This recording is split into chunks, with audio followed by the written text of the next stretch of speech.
Kaya excited na ako, pauwi na sila. Di pa ako nakatulog, alas 10 na ng gabi. Asa na kayong pusa ko? Mahilig pa naman yung dito sa sala. Wala eh. Wala siya sa mga upuan.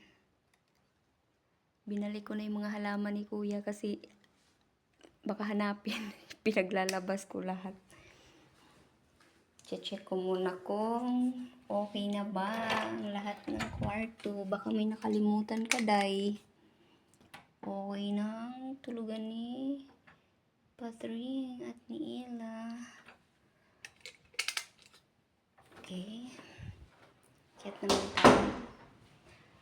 Tagal nila. Anong oras kaya yun makakarating? Silipin natin ang kids bedroom.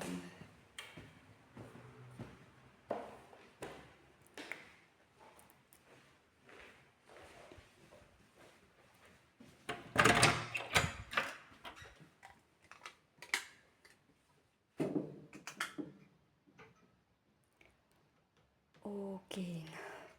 May kumot na ba yan? Parang ay meron. Okay na.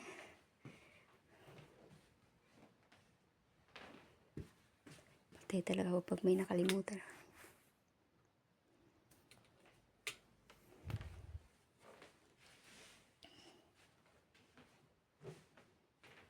Extension. Okay, wala naman. Kailangan na natin.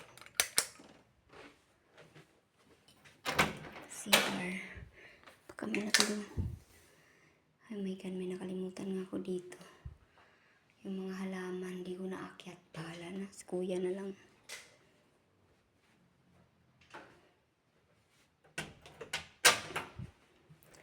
Sa master naman tayo.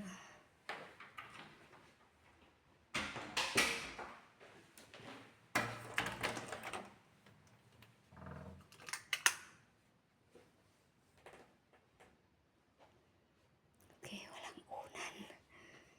Tuloy yung kwarto na walang unan. Kung baka maghanap si kuya ng ano.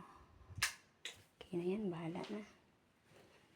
Ay, nakamatulog na ako. Sila na andyan na yung halaman mo kuya. Naibalik ko na. Yung iba, hindi ko alam kung ano yan. Nakakalimutan ko na kung ano ilalagay dyan eh. Yung iba, nilagay ko dito kahit hindi naman para